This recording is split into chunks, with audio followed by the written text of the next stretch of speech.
Hello. So in this video, we're going to talk about Book 5 of Plato's Republic. So this is a tricky book in some ways.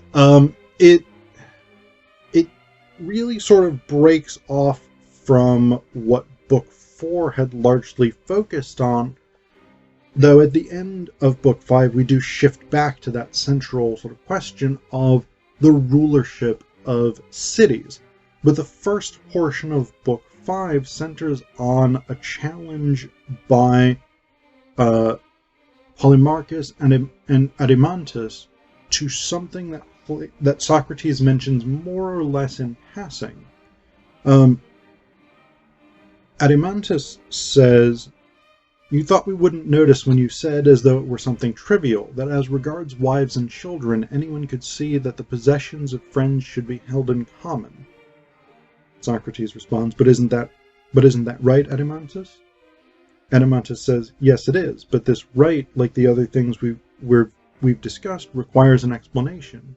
In this case, an explanation of the manner in which they are to be held in common, for there may be many ways of doing this. So don't omit telling us about the particular one you mean. We've been waiting for some time, indeed, for you to tell us about the production of children, how they'll be produced, and once born, how they'll be brought up, and about the whole subject of having wives and children in common. We think that this makes a considerable difference, indeed all the difference, to whether a constitution is correct or not." So this is the prompt for the opening portion of Book 5. Socrates had, in passing, mentioned the idea that wives and children are to be held in common, and Adimantus and Polemarchus challenge him on this, and essentially force him to explain how and why this would work. Ultimately, this is not fantastic. We'll put it that way for the moment. Essentially, Socrates thinks about humans in terms of breeding pairs. So there's comparisons to horses and I forget what all. Maybe dogs. I forget what it is. But there's comparisons to these different types of creatures that are specifically bred for particular characteristics. In a way, this is kind of the Spartan approach to social organization, because the Spartans were much more choosy about who got to live in Spartan society, which children were exposed, and Socrates does advocate the exposure of children. And the exposure, by the way, for those of you who don't know ancient Greek culture, the exposure of children was fairly common. When a child was defective, or when a child did not meet certain physical standards or something like this, they would essentially leave the child out in the wilderness to die. Today we consider that extraordinarily fucked up, but infanticide was not that uncommon in ancient Greece. In fact, the story of Oedipus, Jocasta and Elias, when there's the prophecy that Elias's child will grow up to kill him and have sex with Jocasta, Oedipus is exposed. He's left on a hillside, and it's only because a shepherd comes along and is like, free baby, that Oedipus is saved. So this is not great. And, it's going to get not greater as Socrates goes on. So, essentially, the first question that they really deal with is the question of gender equality. And actually, in a way, Socrates is fairly progressive here. He sets up the counter-argument, the critique that someone might make of his position on gender equity. He says, we've agreed that different natures must follow different ways of life and that the natures of men and women are different. But now we say that those different natures must follow the same way of life. Isn't that the accusation brought against us? But Socrates has a response to this. And actually, if I'm honest, I think it's a great response to this. And I've made this argument myself. But when we assign different ways of life to different natures and the same ones to the same, we didn't at all examine the form of natural difference and sameness we had in mind, or in what regard we were distinguishing them. I think this is Glaucon, who says, no, we didn't look into that. Socrates says, therefore we might just as well, it seems, ask ourselves whether the natures of bald and long-haired men are the same or opposite. And when we agree that they are opposite, then, if the bald ones are cobblers, we ought to forbid the long-haired ones to be cobblers. And if the long-haired ones are cobblers, we ought to forbid this to the bald ones. So Socrates is here raising the question of whether or not a particular difference actually matters in whether or not someone can do a particular job. If men and women are different, and we accept that that's the case, it doesn't inherently follow that men can do some things and not others, and that women can do some things and not others. There's a famous quote, I forget who it's by, that says, unless a job actually requires a penis or a vagina, there's no reason it shouldn't be open to anyone. This is essentially the argument that Socrates is making here. He says, we meant, for example, that a male and female doctor have souls of the same nature. Or don't you think so? Glaucon says, I do. Socrates says, but a doctor and a carpenter have different ones. Glaucon says, completely different, surely. And Socrates says, therefore, if the male sex is seen to be different from the female with regard to a particular craft or way of life, we'll say that the relevant one must be assigned to it. But if it's apparent that they differ only in this respect, that the females bear children while the males beget them, we'll say that there has been no kind of proof that women are different from men with respect to what we're talking about, and will continue to believe that our guardians and their wives must have the same way of life. So, the argument ultimately that Socrates is making here is that it's a person's character, or he says their soul, their aptitude for a particular task that should determine what job they get assigned within the city-state, within the Callipolis, or the ideal city. It doesn't matter in this case. It doesn't matter in this case whether someone is a man or a woman. It matters what type of soul they have. Do they have an aptitude to be a carpenter, or a potter, or a soldier, or a philosopher king, or whatever it is? Philosopher queen, I guess, in the case of women.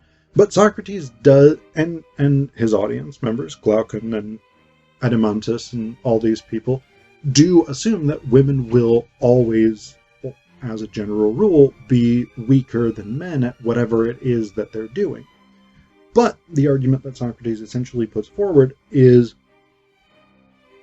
even if a woman is not as good at being a potter as a man, if she is meant to be a potter, she's still meant to be a potter. And it doesn't necessarily matter that she's not going to be as good at it as a man. In part because not all men are going to be equally good at it. And we don't sort of say, well, there's only the one best potter is allowed to be a potter. We would say, this is Socrates who would say this, I wouldn't necessarily say this, but you know what I mean. Socrates would say, anybody with the soul of a potter should be a potter, even if they're not the best potter that's available in the city. So this is what we got going on. This is his gender equity. And I'm good with that as far as it goes. I don't necessarily agree with the argument that women are always going to be inferior to men about everything, because that's just wrong on its face. But the idea that there's no fundamental difference for the overwhelming majority of tasks in society between men and women, I completely am on board with. So, well done, Socrates / Plato. But, as I promised, things are going to take a downhill turn later in the book. So, we get to this idea. Essentially, at least as far as the Guardians go, Socrates believes that this should essentially be a communist form of life. So he says that all these women are to belong in common to all the men, and that none are to live privately with any man, and that children too are to be possessed in common, so that no parent will know his own offspring or any child his parent. This is the social setup that Socrates is envisioning. Now, it's interesting here, because on the one hand, this may sound quite good to people who are communally oriented. The idea of everyone living in common, but this is decidedly not a sort of hippie commune of equality and freedom and free love. For one thing, this is still clearly a patriarchal system. I mean, he says that all these women are to belong in common to all the men. So this is still a system that assumes male ownership of women. So that's a huge problem for anybody who's like, yay, free love, everybody communally raising children and free-range children and whatever it is. No, this is not what he's envisioning whatsoever. What he's envisioning, in fact, is a highly regimented eugenics scheme, essentially. And as somebody in the 21st century, with knowledge of the 20th century especially, the 19th century to a lesser extent, we know how badly eugenics tends to go. So, not great. But essentially what Socrates, the social system, or the sexual / marriage system that Socrates envisions here is basically you assign the best men and the best women to these sort of temporary marriages where basically they have sex to produce children on this very sort of regimented schedule. And basically you're producing generations of the best children.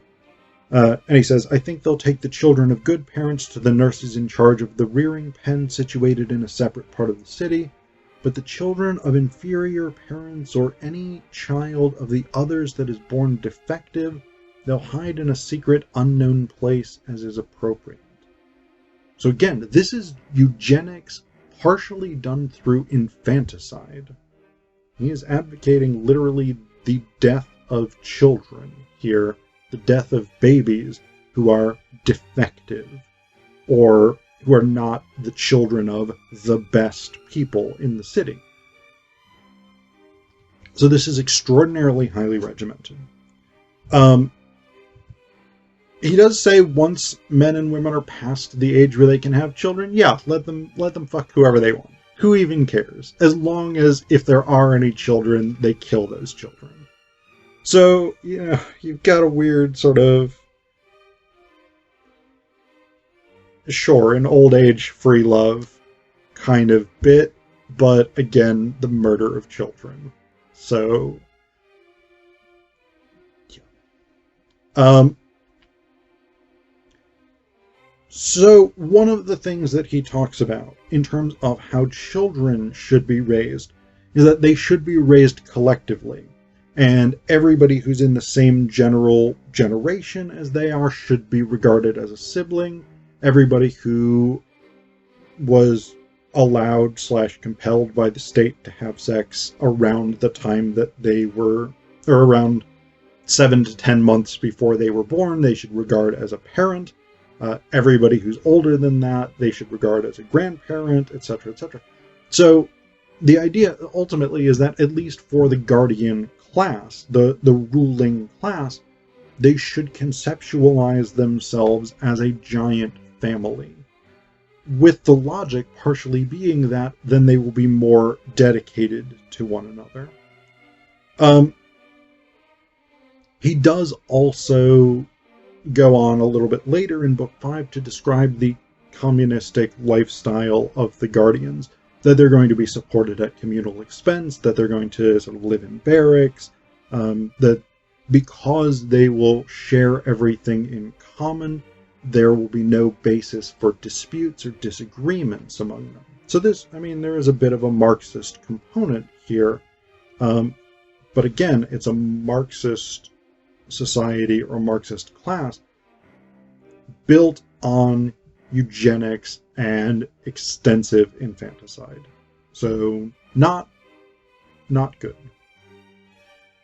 Hot take right there. Eugenics and infanticide are not good. You can take that to the bank. So that's what the first portion of Book 5 is about. But in the latter portion, the last few pages of Book 5, the subject shifts back to something closer to what the Republic as a whole is more interested in. Because, I think this is Glaucon, says, "But I think, Socrates, that if we let you go on speaking about this subject, you'll never remember the one you set aside in order to say all this. Namely, whether it's possible for this Constitution to come into being, and in what way it could come to be brought about." So this is this philosophy stuff is great and whatever, but could we have it in real life? Question. And ultimately, this is one of the things Socrates is on the fence about, and I think Plato is on the fence about, is whether or not the Callipolis could actually exist, the ideal city could actually exist. So one of the conditions that Socrates sets for determining whether or not it's possible is to identify the minimal change, the smallest thing that could be changed to bring about this utopic civilization built on infanticide, eugenics, and extreme social hierarchies and regimentation. And what he says, if you know anything about Plato and Plato's political philosophy, this will not shock you. He says, "Until philosophers rule as kings, or those who are now called kings and leading men genuinely and adequately philosophize, that is, until political power and philosophy entirely coincide, while the many natures who at present pursue either one exclusively are forcibly prevented from doing so, cities will have no rest from evils, Glaucon, nor, I think, will the human race." Philosopher kings! Yay! If you're a philosopher king. If you're everybody else, maybe, maybe not. It remains to be seen. But Socrates definitely believes in philosopher kings, or Plato at least very definitely believes in philosopher kings. And so the question then becomes to define what it means to be a philosopher. Who are these fellows? Well, Socrates attempts to get us to an answer to this question. And this takes us ultimately from Book 5 into Book 6. He gives us a number of sort of definitions at the end of Book 5 of what a philosopher is. He says, "Then won't we also say that the philosopher doesn't desire one part of wisdom rather than another, but desires the whole thing?" He also says, "But one who readily and willingly tries all kinds of learning, who turns gladly to learning and is insatiable for it, is rightly called a philosopher, isn't he?" And then he says, and he's asked, "And who are the true philosophers?" And he says, "Those who love the sight of truth." And then later he says, "But someone who, to take the opposite case, believes in the beautiful itself, can both see it and the things that participate in it, and doesn't believe that the participants are it, or that it itself is the participants. Is he living in a dream, or is he awake?" So ultimately, this is Socrates and or Plato's definition of a philosopher is that they are someone who seeks the true essence of things, the Platonic forms, as we would now later say, because Plato defines things this way. Someone who seeks the essence of things rather than the surfaces of things. And someone who seeks across the board to know the essences of things, to encounter the forms of things across the board, is Plato's or Socrates' initial definition of a philosopher. A definition which gets complicated in Book 6.